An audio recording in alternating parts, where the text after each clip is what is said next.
Hello everyone, welcome to Sunday Summit. Thank you for coming. My name's Regan Barassa. If you follow me on Instagram, you might know me as Pace My Heart. I've shared bits of my journey over there over the years. It's been a long one. And I'm just on the precipice now of my first skin removal surgery in Los Angeles. I'll head there in a couple of days, and it's not even a week away until I have my first surgery. So I'm going to recap a little bit about my health today and then talk to you about the process leading up to surgery and why I've made some of the choices that I have.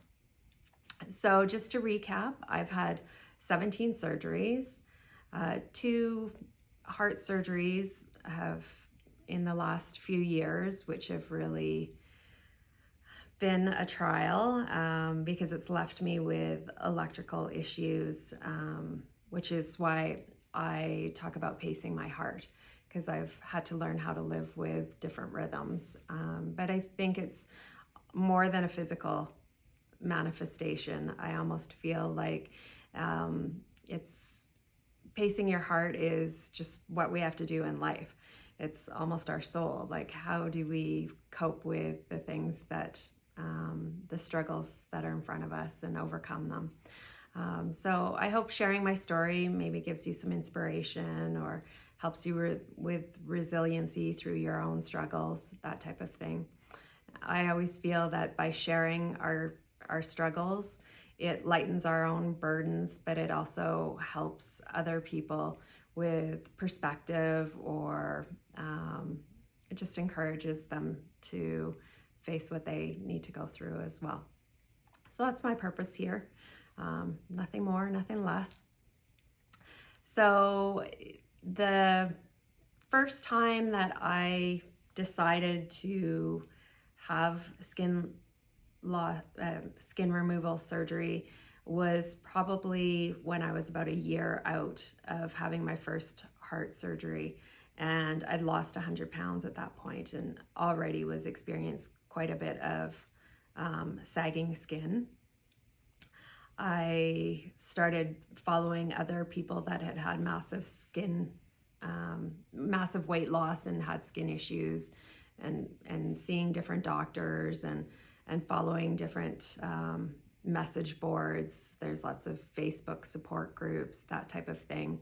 To see that, I'm not the only one who struggles with excess skin, and also the importance of finding a really good surgeon, and that it's quite niche, massive weight loss and skin removal surgery, in that a lot of plastic surgeons really focus on, particularly here in Canada, they have certain specialties, which is great. Like if you're going to be a nose doctor, that's who you want to go to. You want to know they've done thousands of noses and they're really good at it. So the sort of the same thing with skin removal surgery. You want to be with someone who you feel is really good at what they do. And so I started researching different surgeons and just looking at the availability here locally and whether it was covered by our health system or whether it wasn't. And that was a pretty big journey. I realized then that I was going to have to pay out of pocket for a lot of surgery. And at that point, they were still doing at least the abdominal plasty, which isn't full reconstruction, but they'd at least remove the skin for you. But often that included removing your belly button, because that's an extra charge.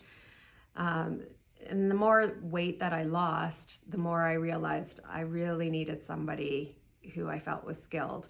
And because I have the extra complication of a complicated health history, that put me in a different category as well, because there is risk with all surgeries, and a lot of plastic surgeons are maybe not equipped with the whole medical complexity scenario or feel comfortable with it, which is fair enough. Like, if that's not been your clientele, then you don't have that same comfort level. So I really felt like I needed to be with a surgeon that wasn't scared off by my heart issues, that I felt would be capable in that situation. And I found a surgeon in Los Angeles who had been the chief resident at Johns Hopkins Hospital.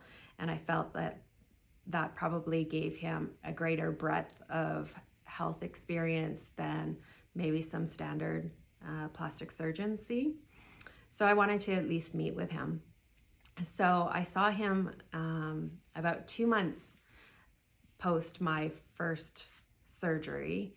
And I was quite excited to finally be in the right place to consider having surgery.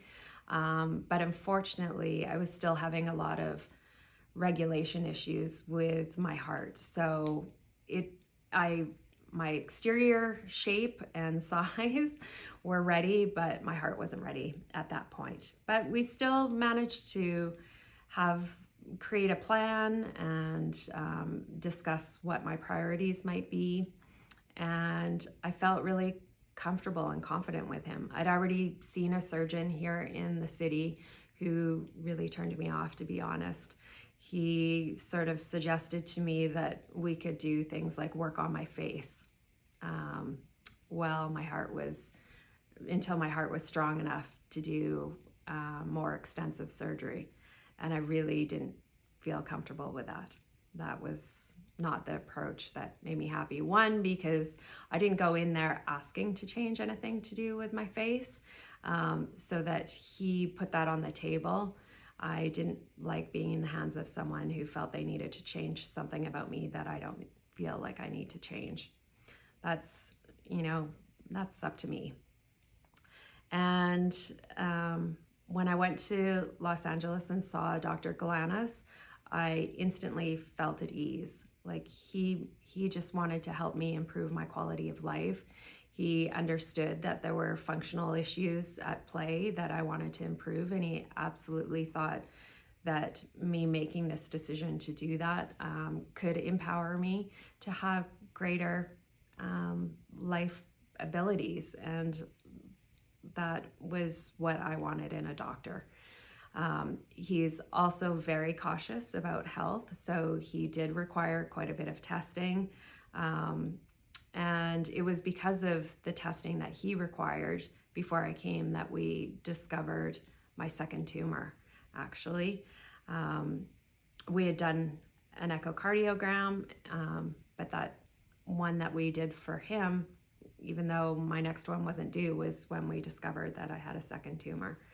So that saved my life a second time. Like, it's just unbelievable, kismet, I guess you might think. So when I got to go back to see him this past fall, because we'd finally got my heart at a more stable position for surgery, I just really feel in my bones that he is the place where I'm going to be safe.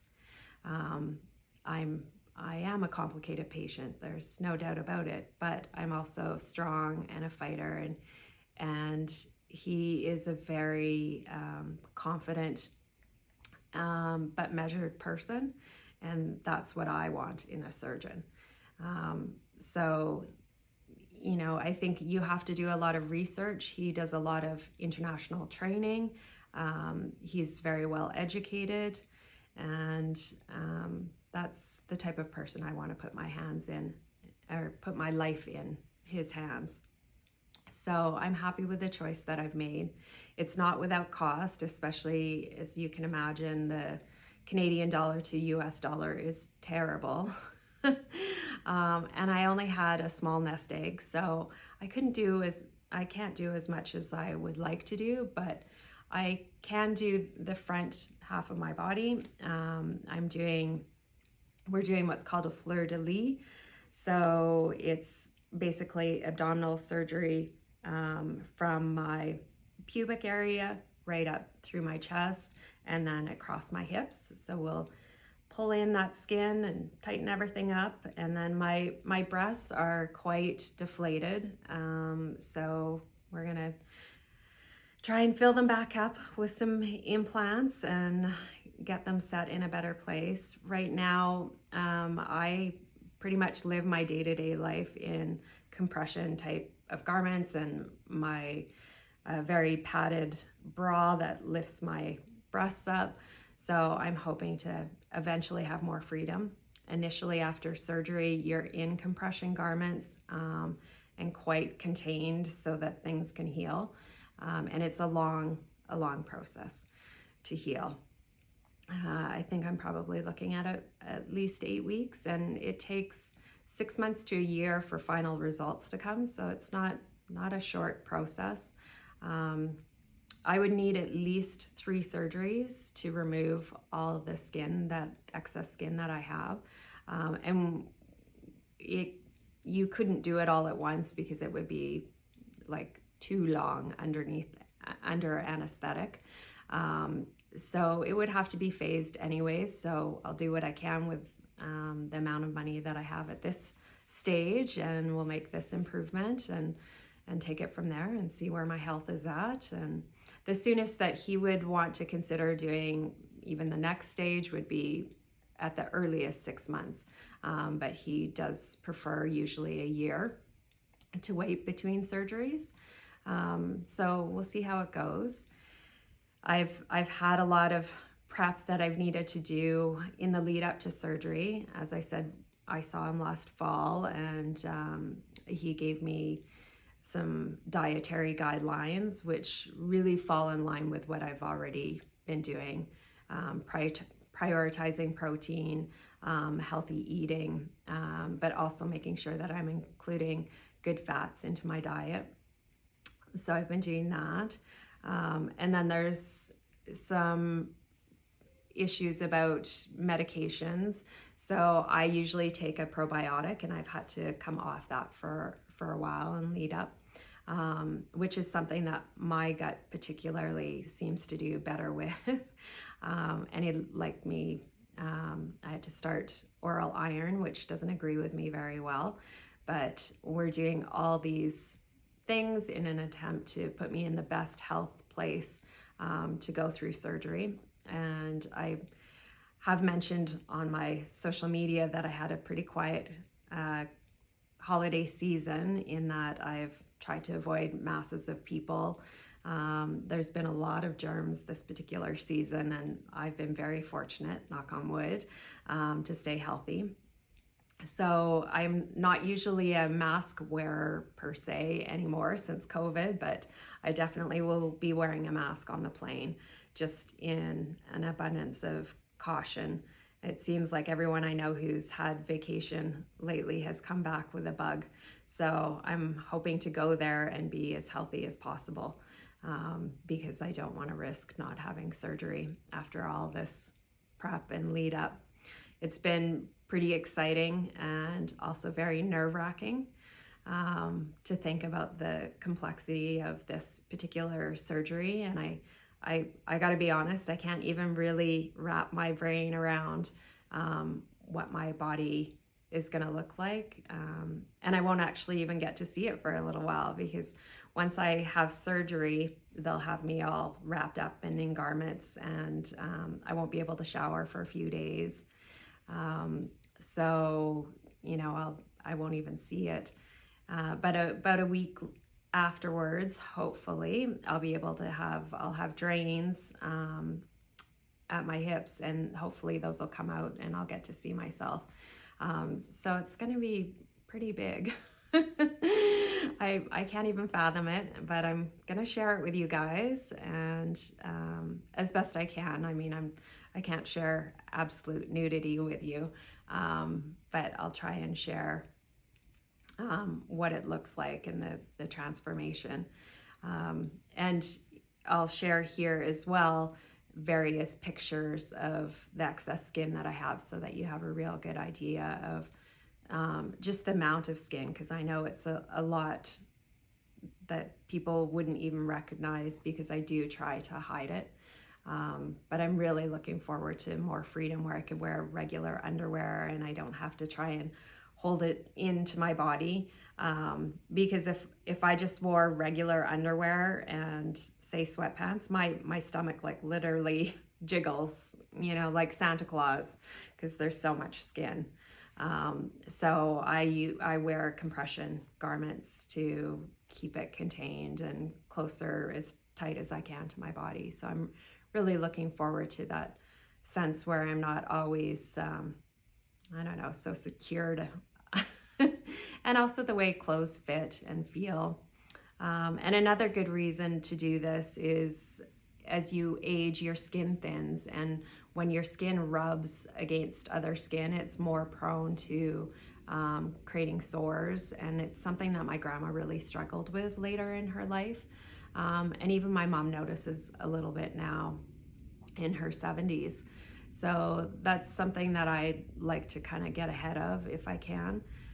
I've been really fortunate. Some people deal with a lot of skin issues right at the get-go, and I haven't. I work really hard at maintaining good skin health.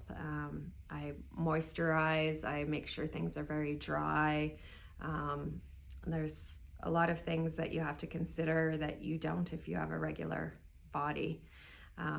So I use a lot of, I use body oils and lotion, and dryness is really important too, as I said.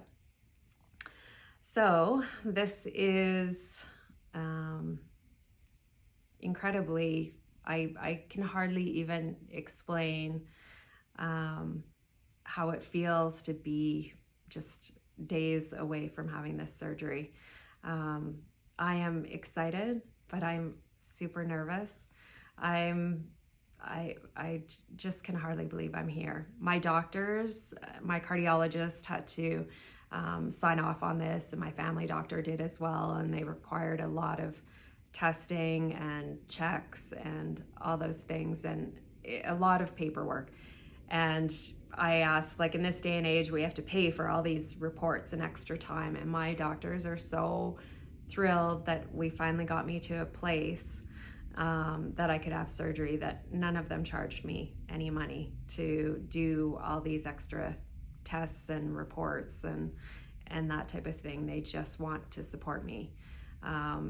So that's amazing. I also have a great girlfriend who has seen me through all my surgeries, honestly, like from 20 years ago, having a brain tumor, through my heart surgeries. She's always just kind of stepped up and joined in, and she's coming down. She's arriving in LA the day after I am, and she's going to stay with me for 8 or 9 days, I think it is, and feed me and help me get through the first half of it. And hopefully at that point, then I'll be a little bit more independent on my own before I make the shuffle back to Calgary.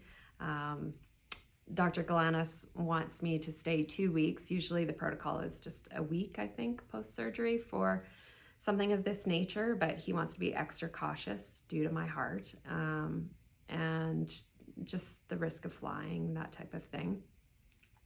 And I've also chosen, often plastic surgery can just be day surgery and you're released, to go home. And I've chosen to book myself into a after surgery care center with my girlfriend, just to give me an extra day if I need some extra support. Sometimes my heart can be a little bit more finicky coming out of surgery. It's usually pretty strong, but my blood pressure tends to be low, and it can be lower at that time. So I might need something like fluids, that type of thing. So an extra day with some extra support is probably a safe choice for me, and what Dr. Galanis recommended. So that's what we're gonna do. I will share pictures as I go through it. They'll probably just be stills. I'm not sure if they'll be lives. I don't know if there'll be a little break before I take on something as large as a Sunday summit, because I don't know how much energy I'll have, but I will share it all. I'll also share some pictures of the amount of medication that I need to take down, because it's a little staggering. I think here we get a lot of medication through an IV, and they do it quite a bit differently in the States. So a lot of them are oral, and that might be a little hard for my gut to handle. So I'm not sure how that's going to be and how well I'll manage pain, but I usually am off pain medication pretty quickly. So hopefully that will help my stomach rebound, and I'll be eating healthily and moving my body every day. So I'll really just be doing shuffling. I've shared before on social media that when you have surgery, they really like you to get up and walking because there's a higher risk of blood clots forming. And I actually, a few years ago, lost a friend post-surgery who was a nurse and well-educated, and just poor luck, and she passed away due to a massive blood clot.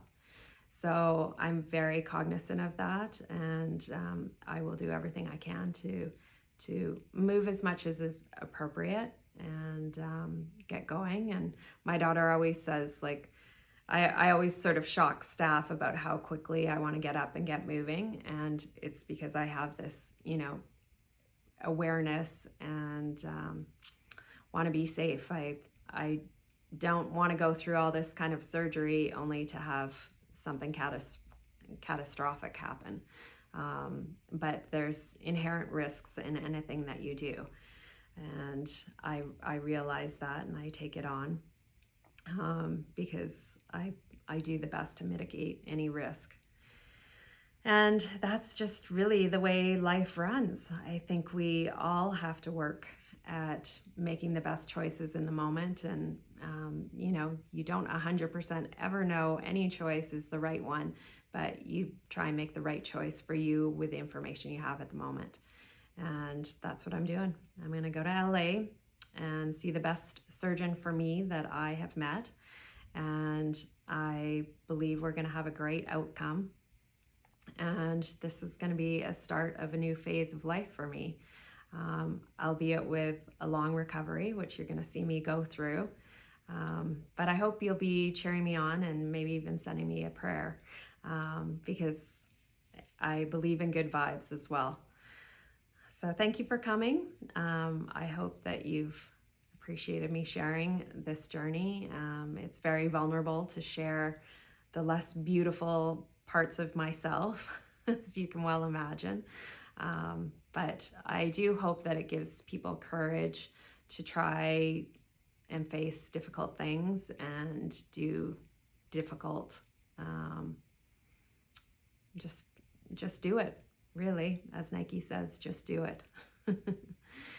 All right, wishing you all well. Work on pacing your heart through whatever trials and tribulations and tough new chapters that you're ready to take on. It'll be worth it. I know it's going to be for me. This is the front version of me before. Again, you can't really see this in photos in the back side. And here I show you the amount of skin that I am always tucking in, holding tight to my body. And this gives you a bit of the idea of the pliability of my breasts and my arms, which will still need to be addressed. Nowhere to go but up.